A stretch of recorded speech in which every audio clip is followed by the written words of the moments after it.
दोस्तों, रोज़ की तरह लिखी ब्लॉग में सबका हार्दिक स्वागत है। सबके मंगल बख्श की कामना के साथ दोस्तों, आज रामचरितमानस के प्रसंग में राम नाम मुद मंगलकारी विघ्न हरो सब पातकहारी। सिया राम मैं सब जग जानी करो प्रणाम जोर रुख। मंगल भवन अमंगल हारी उमा सही जी जपत पुरारी। दीन दयाल विसंवारी हरहु नाथ मम संकट भारी। तो आज के प्रसंग में दोस्तों, मर्यादा पुरुषोत्तम भगवान रामचंद्र जी समस्त मंगलों को करने वाले और अमंगलों को हरने वाले और अनेकों प्रकार की लीलाओं से इस सृष्टि को जिस प्रकार से उन्होंने विराजमान किया, तो अनेक आदर्श चरित्रों से अच्छे और बुराई के मार्ग को हम कैसे, मार्ग का चयन हम करके हमारा जीवन कैसे अच्छाइयों की तरफ बढ़ता है, कैसे बुराइयों की तरफ बढ़ता है, और अच्छाइयों का परिणाम क्या होता है और बुराइयों का परिणाम क्या होता है। तो भगवान की इस प्रकार की हो वही सोई जो राम रचि राखा को करी तरक बड़ा वही शाखा। रघुकुल रीत सदा चले आई प्राण जाए पर बचन न जाए। तो उस रीति, उस राममय, उस जीवन की अगर हम कल्पना करते हैं, आज कलयुग में भी दोस्तों भारत माता के गौरवशाली प्रांगण में प्रयागराज की महा गौरवमयी धरती, जहाँ पर माँ गंगा का प्रवाह अनवरत रूप से चलता रहता है, आज स्वर्ग का जैसा एहसास महाकुंभ पर हो रहा है। कुंभ का मतलब दोस्तों कलश होता है, और जब समुद्र मंथन हुआ था राक्षसों और देवताओं के बीच में, तब जब अमृत का घड़ा समुद्र से निकला, तो अमृत के घड़े की 4 बूंदें जो है वह यत्र तत्र गिर गई, जिसके परिणाम स्वरूप यानी कुंभ का उन्हीं जगहों पर कुंभ का आयोजन किया जाता है। आज के परिवेश में कुंभ में जिस प्रकार का परिवेश हो रहा है, उसका वर्णन दोस्तों अगर हम जब मर्यादा पुरुषोत्तम भगवान रामचंद्र जी 14 वर्ष के वनवास के बाद अयोध्या लौटे थे, तो उस परिकल्पना का अगर हम एहसास करते हैं, वही स्वरूप हमको आज महाकुंभ, जो कुंभ फिर अर्धकुंभ फिर महाकुंभ, यानी जब बार बार जो है कुंभ होता है, उसके बाद महाकुंभ होता है जो 144 साल बाद। तो आज से पहले दोस्तों कुंभ जो है, महाकुंभ जो है 1881 में किया गया था, और अब कुंभ जो है 2025 में बड़े ही हर्षोल्लास के साथ करोड़ों लोगों के आस्था के प्रतीक के रूप में, जिस प्रकार रामचरित यानी त्रेता में मर्यादा पुरुषोत्तम भगवान रामचंद्र जी के आदर सत्कार से मानव चेतना को जगाने का प्रयास किया गया है, उसी प्रकार हमारे हिंदू धर्म, सनातन धर्म को की प्रेरणा को और मानव मात्र में श्रद्धा भाव, भक्ति भावों का संचार करने के लिए 2025 में महाकुंभ का आयोजन वहाँ की लीला, वहाँ का सौंदर्य, वहाँ की आस्था, वहाँ के भाव और अनेकों श्रद्धालु और ऋषि मुनियों के सानिध्य से, जिन्होंने तपस्या और साधना से अपने जीवन को, तो राम राज्य की जैसी स्थापना का समावेश आज हमें वहाँ पर मिल रहा है। तो दोस्तों, अगर हम राम राज्य की परिकल्पना करते हैं, उसी के परिणाम स्वरूप हमें आज कुंभ में जो लोगों के अंदर आस्था का सैलाब और सच्ची निष्ठा, भाव, श्रद्धा के भावों का संचार हो रहा है, वह पूरे विश्व के लिए एक प्रेरणा स्रोत के रूप में अवतरित हो रहा है, जो प्रत्येक मानव के चिंतन में। और इसके बाद दोस्तों, यही महाकुंभ 2169 यानी 2169 सन में मनाया जाएगा। उस समय की कल्पना और 144 साल पहले और वर्तमान परिवेश की कल्पना अगर हम करें, तो हमारी भावनाओं की यानी श्रद्धा के भावों का जो संचार हमारे अंतःकरण में होता है, मानव चेतना को जगाने के लिए परमात्मा ने जब सृष्टि का संचार किया था, तो उन्हीं भावों का हमारा चिंतन जागता है, हमारी विचारधारा जागती है। वही स्वरूप हमको आज दिखने को मिलता है जब राम राज्य की प्राण प्रतिष्ठा अयोध्या में की गई थी। उसके बाद महाकुंभ का आयोजन आज 11वें दिन यानी 12वां दिन का शुभारंभ, यानी 12 दिन महाकुंभ में जो गए, जिसमें 12 करोड़ के आसपास लोग पवित्र स्नान करके अपनी आस्था के भावों से अपने जीवन को सामर्थ्यवान बनाने का प्रयास कर रहे हैं। तो राम राज्य की स्थापना, राम राज्य की कल्पना अगर हम उस परिवेश के साथ मिलाते हैं, तो कलयुग में भी दोस्तों हमारी श्रद्धा, हमारे भाव, हमारे मन में जब आस्था के भावों का सैलाब उतरता है, तो इसीलिए कहा है, हम नर से नारायण बन सकते हैं, मन से माधव बन सकते हैं। तो आज के प्रसंग में दोस्तों, प्रताप भानु राजा को किस प्रकार से कपट मुनि ने और अपने आघोष में लेकर के प्रताप भानु राजा को घोड़े सहित क्षण भर में अपने राजधानी में पहुंचा दिया, और अनेक प्रकार की मायावी रचना इसी प्रकार राम मर्यादा पुरुषोत्तम भगवान रामचंद्र के राम राज्य में भी अनेक प्रकार के मायावी लोगों ने अपने अस्तित्व को रखा, लेकिन वह क्षणिक था। तो नृप हर्ष्यों पहचान गुरु, भ्रम बस रहा न चेत, बरे तुरत सत सहज बरो विप्र कुटुंब समेत। तो संकेत के अनुसार अगर हम रामचरित मानस के बालकांड की समीक्षा करते हैं, तो राजा प्रताप भानु भ्रमवश जो है मुनि की महिमा का अनुमान करके धीरे से जब उनको घोड़े सहित जो है उनके राज्य में,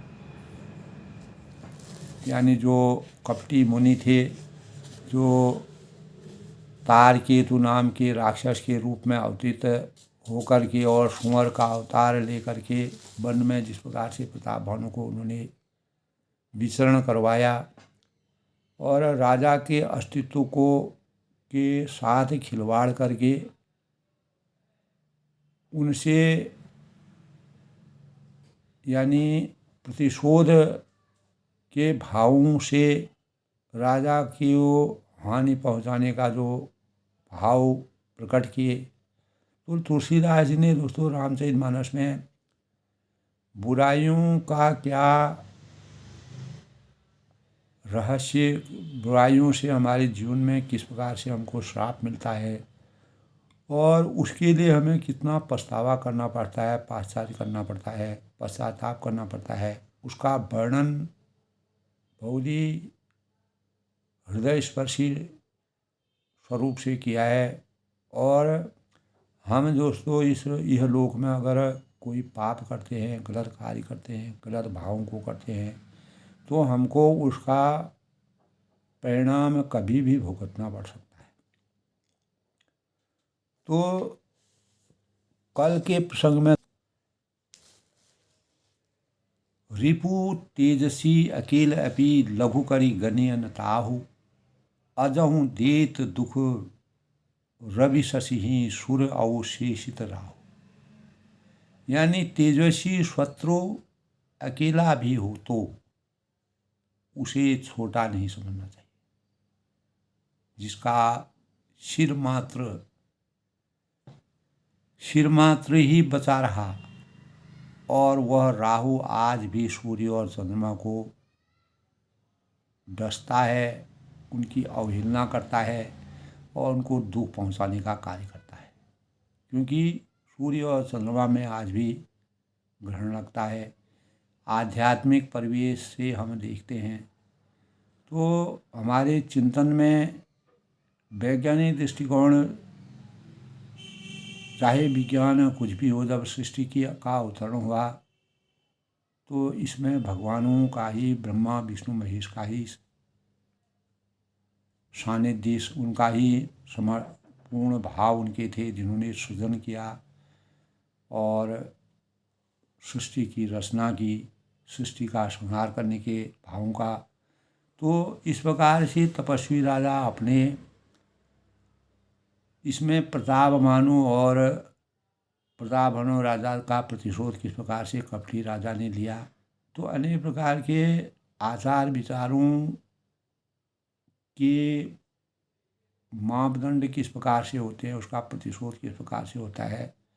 तो इसका पूर्ण रूप से कैसे रावण का जन्म हुआ, कुंभकर्ण का जन्म हुआ, रामचरितमानस का पूरा वृत्तांत क्या हुआ। तो बालकांड में मर्यादा पुरुषोत्तम भगवान राम जी की सुंदर बाल चरित्र से पहले जो पूरे रामचरितमानस में अनेक भाव छिपे थे, उनका बड़े ही सुंदर ढंग से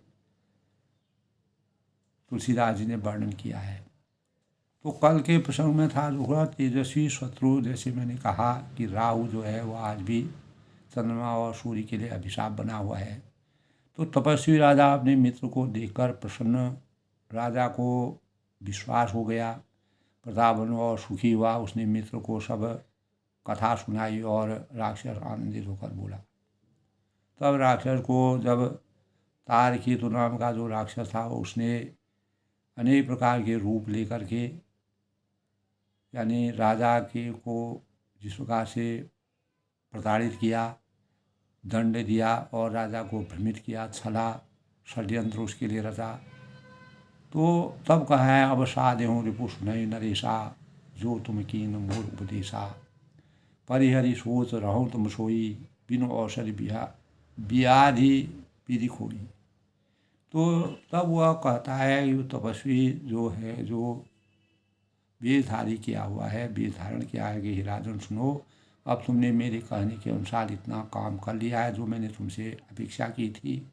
तो अब मैंने शत्रु को काबू में कर लिया है और समझो कि अब चिंता त्याग कर सो जाओ और विधाता के बिना ही दवा के तुम्हारे जो, जिस प्रकार बिना दवा के अगर विधाता की अनुकंपा होती है तो रोग भी दूर हो जाते हैं।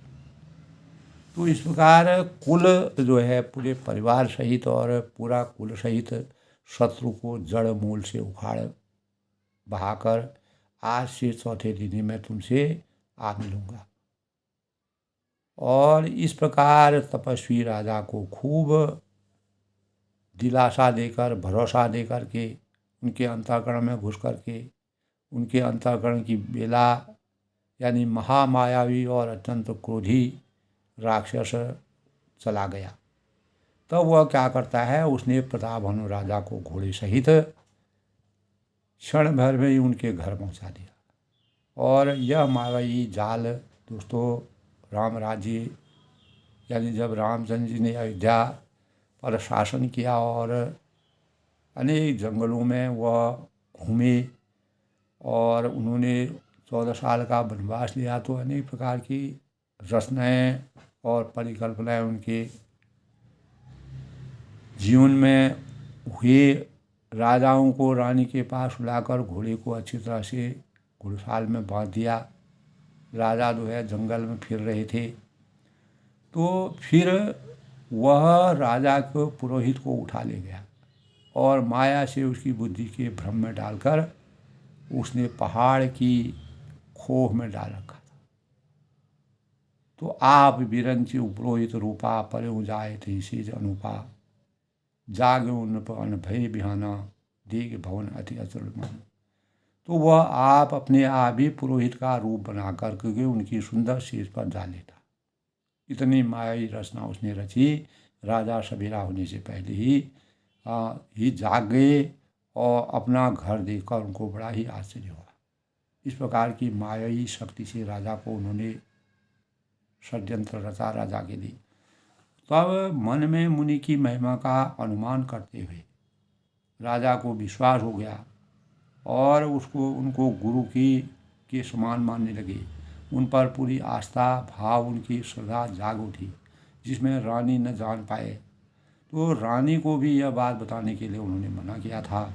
तब फिर उसी घोड़े पर चढ़कर वन को चला गया और नगर के किसी भी स्त्री पुरुष ने यह नहीं जाना, क्योंकि राजा को उस कपटी मुनि ने कहा था, कालकेतु ने राक्षस के रूप में जो अवतरित हुआ, उसने कहा था कि यह जो है प्रसंग जो है किसी को नहीं बताना है, या भेद किसी को नहीं बताना है, या गुप्त रखना है। तो दोपहर बीत जाने पर राजा आया, घर घर उत्सव होने लगे। तब राजा का जब इस प्रकार से जब उसने पूरा बताया था कि इस प्रकार का करना और बधाव बढ़ने लगा, चारों तरफ राजा के पुरोहितों को देखा, तब वह उसी कार्यकाल का स्मरण उसे आश्चर्य से देखने लगा। उनको बहुत ही आश्चर्य हुआ। तो राजा को तीन दिन युग के समान बीत गए। ऐसा लगा जिस प्रकार 14 वर्ष तक भगवान रामचंद्र को वनवास एक क्षण के समान लगा। उन्होंने इस प्रकार से मानव चेतना को जगाने का प्रयास किया। उसी बुद्धि कपटी मुनि के चरणों में राजा की जब बुद्धिपूर्ण निष्ठा के साथ लग गई, तो निश्चित समय जानकर पुरोहित बना हुआ राक्षस आया। जो पुरोहित बना हुआ राक्षस था वही कपटी मुनि, जो सुअर का वेश धारण करके राजा को जिसने जंगल में विचरण कराया, और राजा के साथ हुई गुप्त सलाह के अनुसार उसने अपने सब विचार उसे समझाकर पूरा विवरण जो है उनको समझाकर कहा। तब संकेत के अनुसार गुरु को उस रूप में पहचान कर राजा प्रसन्न हुआ। तो उसने पहले ही जब राजा को इस प्रकार से आसक्त किया था कि भ्रमवश उसे चेत न रहा, और राजा भ्रमित हो गए, उनको कोई चेतना नहीं रही, अपने स्वरूप को उन्होंने खो दिया, भ्रमित हो गए, आशावान हो गए, आशान्वित हो गए। तब तापस मुनि है या कालकेतु राक्षस है, उनको कुछ भी पता नहीं चला कि ये तापस मुनि वही कपटी मुनि है या कालकेतु राक्षस है। उनके अंतःकरण में अनेक प्रकार के विचारों का समावेश हुआ, तो वह दिग्भ्रमित हो गई। उसने तुरंत 1 लाख उत्तम ब्राह्मणों को कुटुंब सहित निमंत्रण दे दिया। तो उन्होंने कहा था कि ब्राह्मण की शक्ति बड़ी होती है और ब्राह्मण का श्राप ही तुमको कुछ कर सकता है, और कोई भी शक्ति तुमको ब्रह्मा विष्णु महेश तक भी कुछ नहीं कर सकते हैं। तो इस प्रकार से अपने आघोष में लेकर के राजा को पूर्ण रूप से यानी ऐसा बना दिया, बुद्धि और विवेक राजा का समाप्त हो गया, अविवेकी हो गया राजा, अपने चिंतन को भूल गई, अपने चेतन को भूल गई। तो दोस्तों इसी के परिणाम स्वरूप आज के शुभ पंचांग की बात करते हैं। तो दोस्तों आज के शुभ पंचांग की बात करते हैं। तो आज का पंचांग दोस्तों आज 25 जनवरी 2025 माघ माह की कृष्ण पक्ष की एकादशी तिथि। आज षटतिला एकादशी है। 8:32 तक सायं तक, उसके बाद द्वितीया तिथि का शुभारंभ हो जाएगा। सूर्य आज दोस्तों यानी मकर राशि में विराजमान रहेंगे। आज ध्रुव योग का संयोग है। चंद्रमा वृश्चिक राशि में प्रवेश करेंगे और ध्रुव योग का संयोग 4:37 तक है। उसके बाद व्याघात योग करण बब 8:04 तक सुबह। उसके बाद दोस्तों बालव 8:32 तक सायं बब कौलव शुभ फलदायक दिन आज का माना गया है। आज के यानी विक्रम संवत 2081 शक संवत 1946 क्रोधी नाम संवत्सर है। सूर्य उत्तरायण में प्रवेश कर रहे हैं। षटतिला एकादशी भगवान विष्णु और महालक्ष्मी की पूजा का यह दिन भगवान विष्णु को समर्पित है।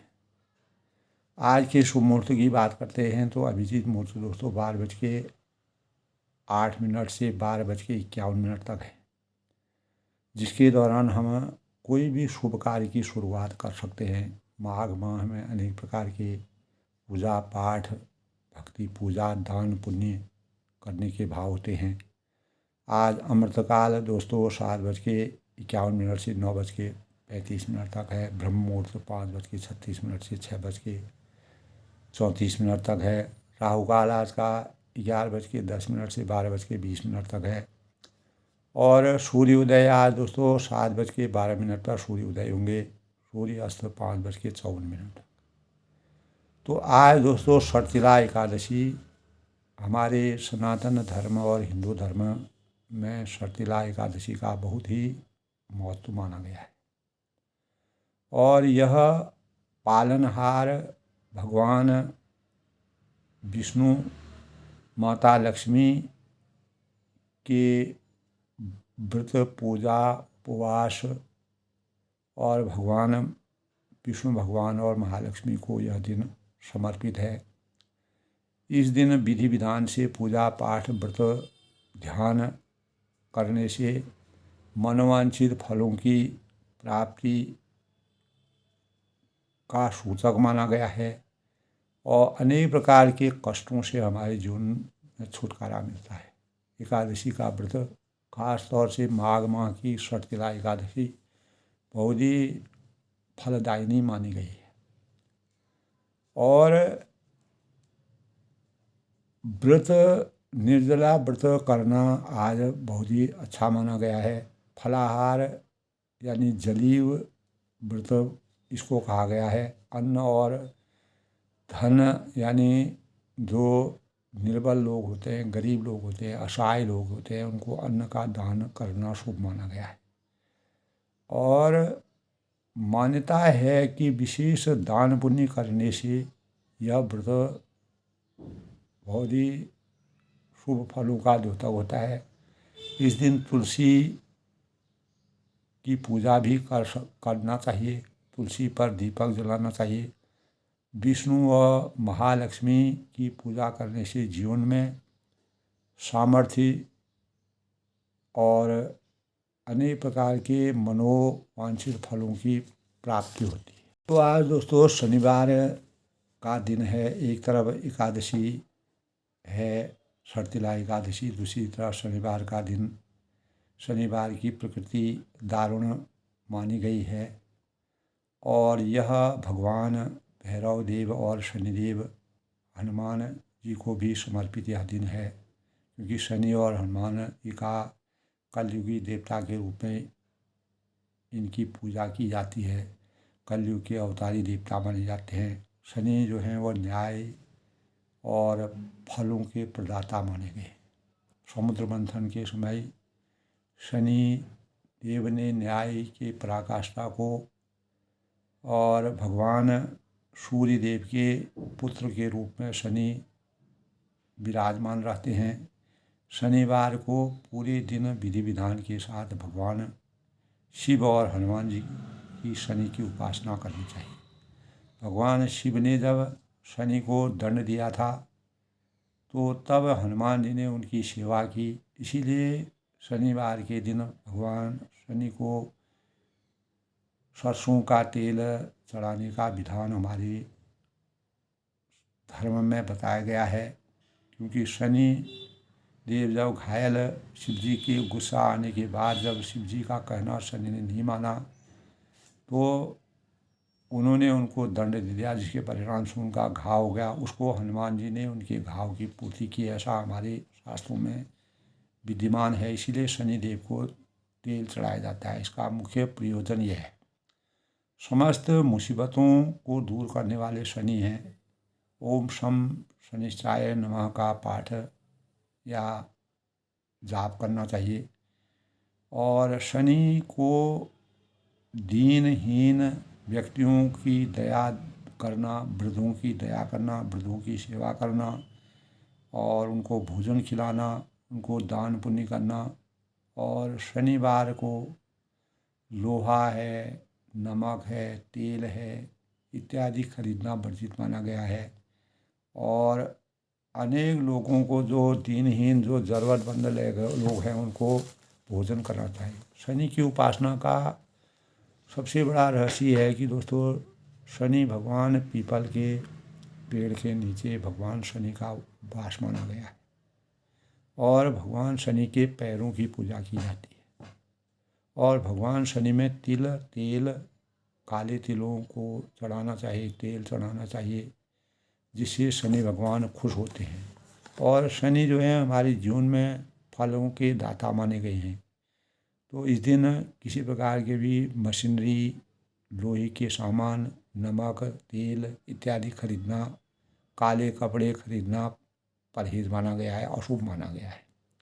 इसीलिए इस दिन खिचड़ी का भोग करना चाहिए, जो हमारे जीवन के लिए सकारात्मक ऊर्जा का द्योतक माना गया है। और शनिदेव अच्छे कर्मों और फलों के प्रदाता माने गए हैं। और अच्छे कर्म करने से शनि हमको अच्छे फलों को देते हैं और हम जगह हमारे कर्म खराब होते हैं तो हमको दंडित करते हैं। यह हमारे शास्त्रों में अनेक विधान इस प्रकार के हैं। तो शनि को प्रसन्न करने और भोग लगाना चाहिए, दान पुण्य करना चाहिए और सरसों के तिल का दीपक जलाना चाहिए। काल भैरव की पूजा करना भी यह शुभ माना गया है। शनि के हमेशा सहायक के रूप में काल भैरव की पूजा की जाती है। नशीले पदार्थ का क्या सेवन इस दिन बिल्कुल नहीं करना चाहिए। तामसिक भोजन नहीं करना चाहिए।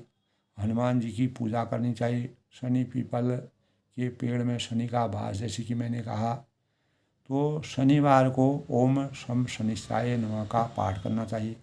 काला कपड़ा, लोहे का सामान इस दिन खरीदना नहीं चाहिए। व्यावसायिक यानी दृष्टि से दोस्तों यह इस दिन के लोग जो पैदा शनिवार को होते हैं वह ज़्यादा दृढ़ निश्चयी होते हैं, बुद्धिमान होते हैं।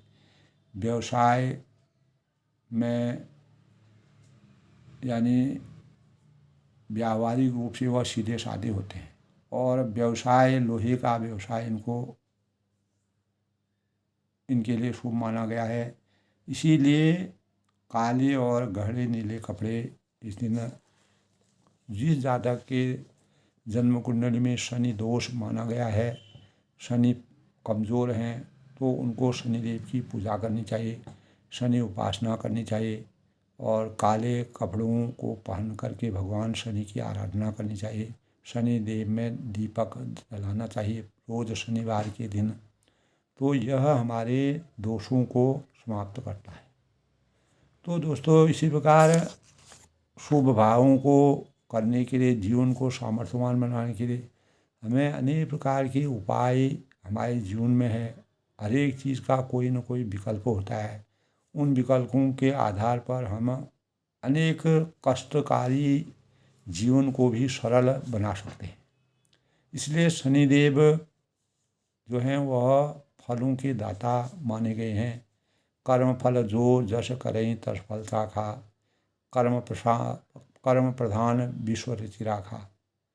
तो कर्मों को भगवान ने इस संसार में रचा हुआ है, उन कर्मों के अनुसार हमको अपने कार्य को करना चाहिए। तो हर एक जो देवों को हम मानते हैं, परमात्मा केवल एक हैं, लेकिन उनके अनेकों रूप हैं। उन रूपों को अगर हम उनकी पूजा अर्चना करते हैं तो हमारे अशुभ दोष जो होते हैं वह समाप्त हो जाते हैं।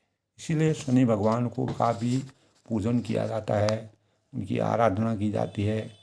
असहाय और दीनहीनों की सेवा की जाती है, वृद्धों की सेवा करना, माता पिता की सेवा करना, और इससे शनि भगवान खुश होते हैं। तो दोस्तों, आज के प्रसंग की बात करते हैं तो उपरोहित जेव नार बनाई, छरस चार विधि जसि सुत गाई, माया मैत ही कीन रसोई, बिजन बहु गनि सकै न कोई। तो पुरोहितों ने जब राजा को छल करके अनेक प्रकार के ब्राह्मणों को निमंत्रण दिया गया, 1 लाख उत्तम ब्राह्मणों को, तो पुरोहित ने 6 रस और 4 प्रकार के भोजन जैसा वेदों में वर्णन है बनाए, और उसी से महामयी रसोई, महामयी तेहि कीन रसोई तैयार की, और व्यंजन बहु गनि सकै न कोई, और इतने व्यंजन बनाए जिन्हें कोई गिन नहीं सकता है। 56 भोग तो भगवान को लगते हैं, लेकिन उससे भी अधिक व्यंजनों का, क्योंकि राजा पूर्ण रूप से भ्रमित हो गए थे। राजा को अपने जाल में फंसाया, राजा को इस प्रकार से राजा को उन्होंने अपने जाल में फंसा दिया, जिससे राजा बस में हो गए।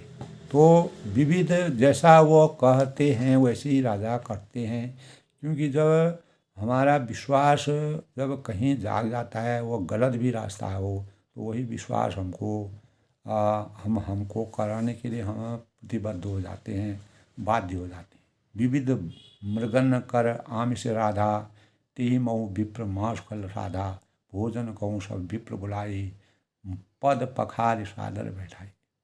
अनेक प्रकार के पशुओं का मांस पकाया,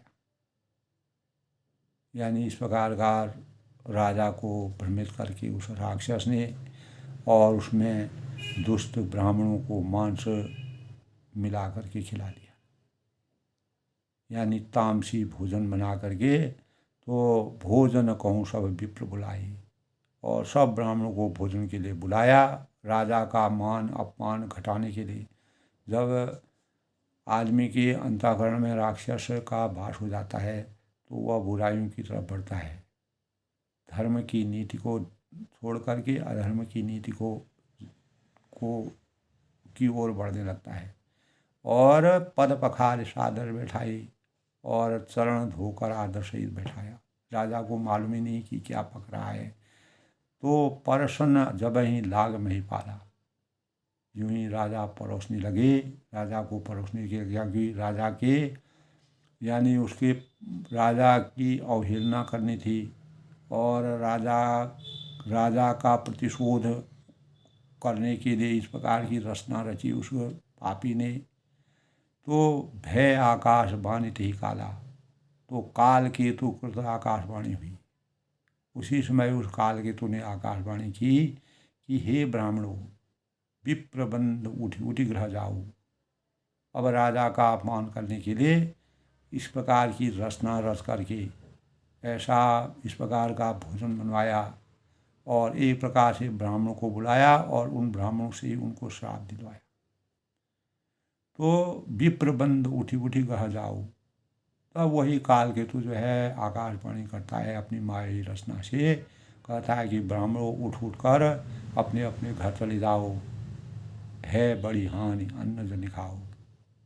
यह अन्न मत खाओ, इसके खाने से बड़ी हानि हो सकती है, मर्यादा भंग हो सकती है, हमारे संस्कार खराब हो सकते हैं। भयं रसोई भूसर मासु, और रसोई में ब्राह्मणों का मांस बना हुआ है। और सब द्विज उठी मान विश्वासु, आकाशवाणी का इस प्रकार से आकाशवाणी को सुन करके विश्वास मानकर सब ब्राह्मण उठ खड़े हुए। भ्रम हो गया। तब भूप विकल मति मोह भुलानी। तब राजा व्याकुल हो गया, व्यथित हो गया, परेशान हो गया कि यह क्या माया हो गई, मैं किस जाल में फंस गया। तो भावी बस न आओ मुखबानी। तो उसकी बुद्धि मोह के रूप में, मोह में पूर्ण रूप से व्याप्त हो गई थी। होनहार बस उनके मुंह से एक बात भी नहीं निकली। वह किम कर्तव्य विमूढ़ावस्था में चले। राजा की हाँ माँ यानी जो कहते हैं आत्महानि होगी, आत्मग्लानि होगी, बोले विप्र सकोप तपो नहीं कचुकीन विचार। तब ब्राह्मण क्रोध सहित एक, अगर हम किसी को भी अपने मान सम्मान आदर के साथ बुलाते हैं, अगर उनका अपमान करते हैं तो स्वाभाविक है एक प्रकार की क्रोधाग्नि का जन्म हो जाता है। तो ऐसे समय में बोले विप्र सकोप तपो। सभी ब्राह्मणों ने जो है क्रोध सहित, सबको क्रोध आ गया। नहीं कछुकीन विचार, उन्होंने कुछ भी विचार नहीं किया, अपने अंतःकरण में कुछ सोचा नहीं। और अंततोगत्वा तब कहा जाय निशाचर हो इन पौ मूर्ण सहित परिवार। तो इसी कारण उस राजा को इस प्रकार का श्राप, ब्राह्मणों के द्वारा श्राप देने के कारण के लिए ही उस कपटी मुनि ने इतना बड़ा जाल रच करके राजा को अपने वशीभूत करके उन ब्राह्मणों को जो इस प्रकार का भोजन करवाया। तो इसी के परिणामस्वरूप उन्होंने श्राप दिया कि अरे राजा, मूर्ख राजा, तू जाकर परिवार सहित राक्षस में अवतरण होगा। तभी वही प्रतापवान राजा जो इतना प्रतापी था और ज्ञान बुद्धि विवेक था, लेकिन उसने उनके विवेक को खो करके जब वह वन में शिकार करने के लिए गए तभी वह भ्रमित हो गए। उनको अपने माया जाल में लेकर के अनेक प्रकार के कर्म करा करके उनसे ब्राह्मणों को जब इस प्रकार का भोजन कराया तो ब्राह्मण ने उनको श्राप दिया।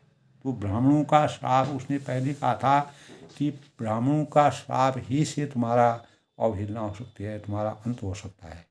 और अगर ब्रह्मा विष्णु महेश भी अगर श्राप देंगे तब तुम्हारा वो भी कुछ नहीं बिगाड़ सकते, केवल ब्राह्मण। तभी उसने इस प्रकार की रचना रची और अनेक 1,00,000 ब्राह्मणों को आमंत्रित किया और उनको इस प्रकार का भोजन परोस करके उनको अशुद्ध करने का, अपवित्र करने का, उनके संस्कारों को, उनकी मर्यादा को हानि करने का कोशिश की। तब ब्राह्मण क्रोध सहित बोल उठे कि उन्हें सब कुछ विचार करके, अरे मूर्ख राजा, तू जिस प्रकार से हम लोगों को इस प्रकार से तुमने ऐसा भोजन खिलाने का प्रयास किया है, हमारे धर्म को, हमारे आचरण को और हमारे चरित्र को डुबाने का जो प्रयास किया, इसी प्रकार तुम जो है हमेशा के लिए सपरिवार जो है राक्षस। तो दोस्तों, जाको प्रभु जी दुख देते हैं ताकि मत्ती पहले हल लेते। तो भगवान रामचंद्र की यह लीला है। तुलसीदास ने मर्यादा पुस्तक भगवान राम की लीला का जो वर्णन किया है वह रामचरितमानस में एक एक पात्र के लिए बहुत ही प्रशंसनीय है। और इसी प्रकार आगे क्या होता है, छत्र बंधुते विप्र बुलाई और घाले लिए सहित समुदायी, ईश्वर राखा धर्म हमारा, जैसे नित्य समेत परिवार। तब छत्र बंधुते विप्र बुलाई, तब उन्होंने छत्र संबुते विप्र बुलाई, हे नीच क्षत्रिय। तब उन्होंने उन राजा से कहा, प्रतापवान राजा से कहा, या तूने तो परिवार सहित ब्राह्मणों को बुलाकर उन्हें नष्ट करना चाहे, उनके अस्तित्व को समाप्त करने का तुमने विचार बनाया है और ईश्वर ने हमारे धर्म की रक्षा की है, अब तो परिवार सहित नष्ट होगा। तो श्राप दे दिया सभी ब्राह्मणों ने। अब राजा जो है परेशान हो गए। तब संवत मध्य नाश तब हो, जलदाता न रहे कुल को, नृप सुनि साप विकल अतिता साप भय बहुल बर गिरा आकाश। 1 वर्ष के भीतर यानी संवद मध्य नाश तब हो, जलदाता न रहे कुल को, तुम्हारे कुल में यानी 1 वर्ष के भीतर ही तेरा नाश हो जाए, ऐसा ब्राह्मणों ने राजा प्रतापवान से कहा। तेरे कुल में कोई भी तुमको पानी देने तक के लिए ना बचे। और नभ सुनी साप विकल अतिताशा, श्राप को सुनकर राजा भय के मारे अत्यंत ही व्याकुल हो गई। परेशान हो गई, समझ नहीं पाए कि मेरे लिए किस प्रकार का अभिशाप हुआ है। फिर सुंदर आकाशवाणी हुई राजा के। इस प्रकार की वेदना होने पर आकाशवाणी में क्या होता है, विप्रशाप विचार न दीना, नहीं अपराध भूप कछुकीना। तो भगवान जो है वो समर्थ को नहीं दोष पुसाई। भगवान जब जाको प्रभु जी दुख देते हैं ताकि मत्ती पहले हर लेते हैं, उस राक्षस को दुख देना था, उस राक्षस को परेशान करने के, उसके जीवन का अंत करने के लिए भगवान ने इस प्रकार की रचना की कि राजा के लिए क्या करते हैं।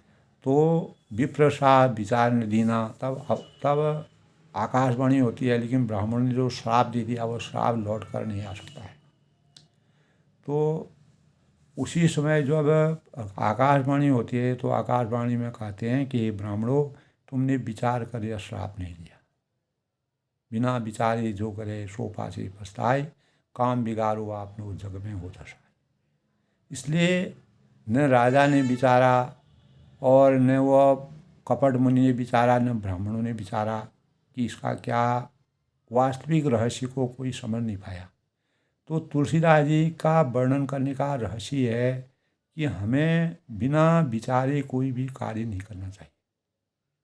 हर कार्य में अपने विचार, अपने मन बुद्धि विवेक का अवश्य प्रयोग करना चाहिए। अगर ब्राह्मणों ने प्रयोग किया होता, ब्राह्मण समझते और उस बात को समझते विचारते, उसकी तह तक जाते, तो ऐसा परिवेश नहीं होता और ब्राह्मण उनको उस राजा को श्राप दे।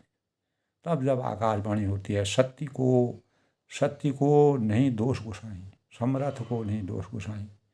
तो ताको प्रभु कछु अगम नहीं, जा पर तुम अनुकूल, तब ताव बढ़वा नहीं, जा सके खलतूल।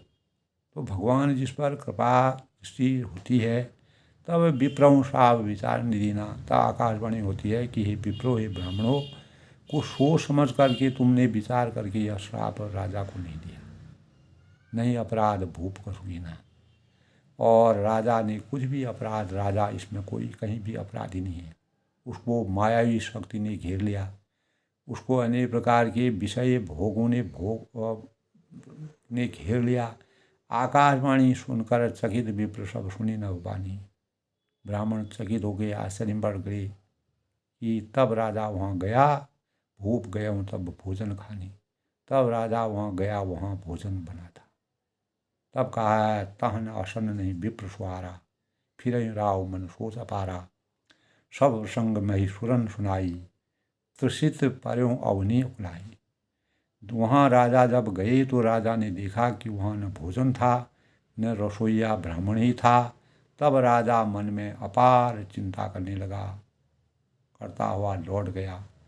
और तब प्रसंग महिषुरन बनाई, उसने ब्राह्मणों को पूरा वृतांत, पूरा रहस्य, कैसे वह वन में भटके, कैसे वह कपट मुनि के जाल में आए, किस प्रकार से उन्होंने ब्राह्मणों को बुलाने के लिए कहा, किस प्रकार से मेरे को और घोड़े सहित जो है मेरे को यानी जो पूर्ववासी थे वहाँ तक भेजा, और जो ब्राह्मणों को निमंत्रण देने के लिए कहा वह उसकी रचना थी। पूरा वृतांत, पूरा रहस्य के साथ उन्हें सुनाया। प्रसिद्धि पर अवनी अकुलाई, भयभीत और व्याकुल होकर तब पृथ्वी पर राजा गिर पड़ा। क्योंकि श्राप अगर एक बार दिया जाता है तो वह फिर वापस नहीं होता है।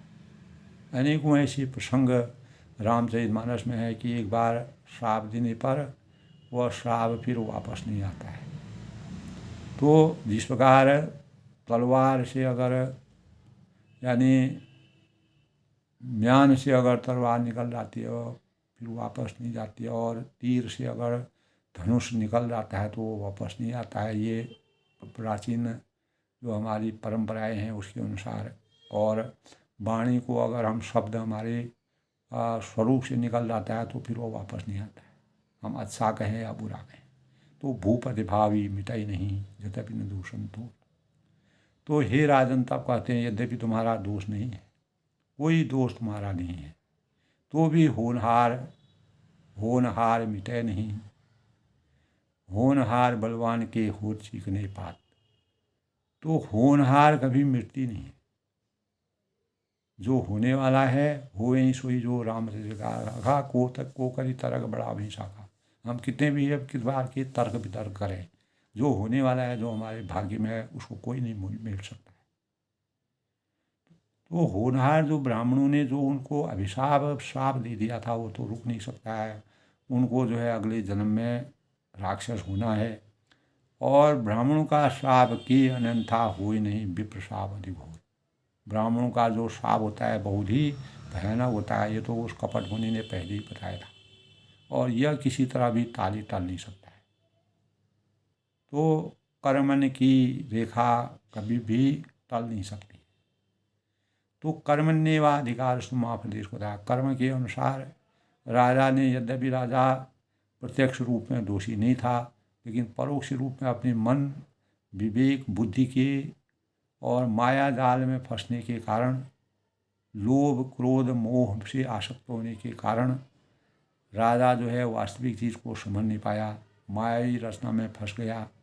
तो भूपद भाई मिटाई नहीं जत बिन दूषण तोर। तब आकाशवाणी से यही कहा गया कि हे राजन, यद्यपि तुम्हारा दोष नहीं है तो भी होनहार कभी मिट नहीं सकती है। और ब्राह्मणों का श्राप जो है कि अन्यथा हो ही नहीं विप्र श्राप, यानी ब्राह्मणों का श्राप बहुत ही भयानक होता है, खतरनाक होता है।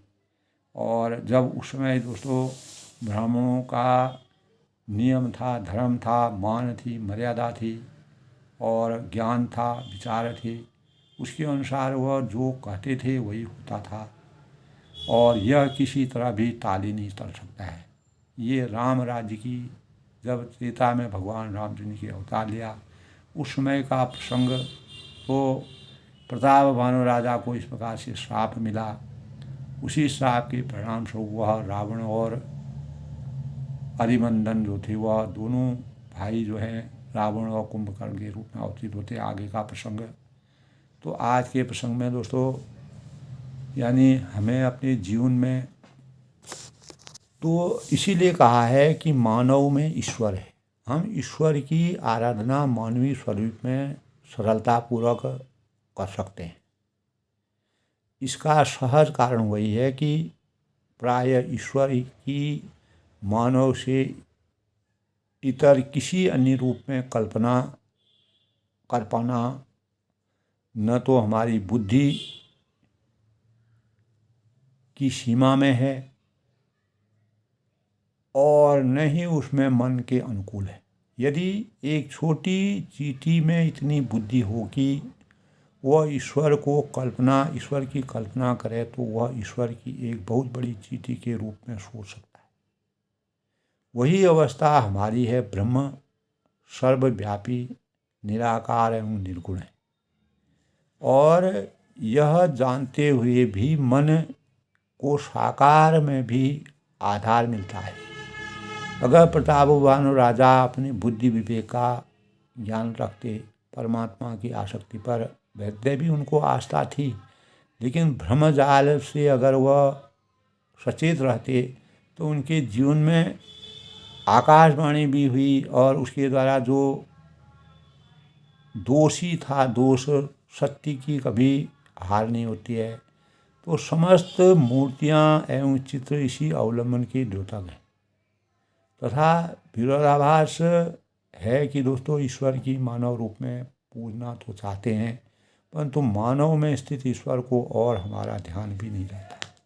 प्रताप भानु ने जिस प्रकार से उनको अपने गुरु के रूप में उस कपटी मुनि को और काल केतु राक्षस के रूप में जो मायावी शक्ति को वो नहीं समझ पाए, तो मानव इतिहास साक्षी है कि जब भी किसी यानी अवतार या संत का धरती पर अवतरण हुआ है तो उसके भीतर के ईश्वरीय तत्व की दीप्ति इतनी प्रबल होती है, अंततोगत्वा आकाशवाणी होती है राजा के लिए।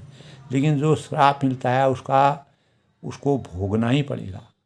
तो राम कृष्ण से लेकर बुद्ध भी देश काल और सीमा से परे है। इन ज्योतिर्मय आत्माओं का अब आविर्भाव होता है तो तभी हम ईश्वरीय अंश के साक्षात्कार में को सक्षम करने में सक्षमता प्राप्त होती है। ईश्वर का देह में हमारे आसपास ही विचरण कर रहे होते हैं ईश्वर। तो ऐसा मानिए कि एक यानी मानव देह में ईश्वर का केवल देखना आसान नहीं होता है। उसमें किसी प्रकार की मलिनता या कालिख आड़े आ सकती है, जैसे प्रताप भानु के जीवन में आई। लेकिन प्रेम करना कठिन हो सकता है, किंतु घृणा, जलन, क्रोध, तिरस्कार, छल, कपट, तिरस्कार, दुत्कार, दूसरों को हीन समझने के भावों का त्याग, जिस प्रकार उस कपटी राजा ने राजा को बदनाम किया, अपने ब्राह्मणों से श्राप दिलाया, तो कहा इसीलिए जलन, क्रोध, तिरस्कार, दुत्कार, दूसरों को हीन समझने के भाव का त्याग करना ही परम धर्म है। तो स्मरण रहे, हमको याद रहना चाहिए प्रताप भानु और कपटी राजा के प्रसंग का, जिस प्रकार से तुलसीदास ने रामचरितमानस में प्रसंग किया है। तो हमें यह हमेशा अपने चिंतन में ध्यान रखना चाहिए, मूल्यांकन करते रहना चाहिए अपने जीवन का, और अपने आसपास उनके प्रेम करना चाहिए। अपने आसपास के वातावरण में अच्छाई और बुराइयों को सोच विचार करके अपने जीवन को कभी भी दिग्भ्रमित नहीं होना चाहिए। अपनी निष्ठा परमात्मा की वास्तविकता को समझना चाहिए।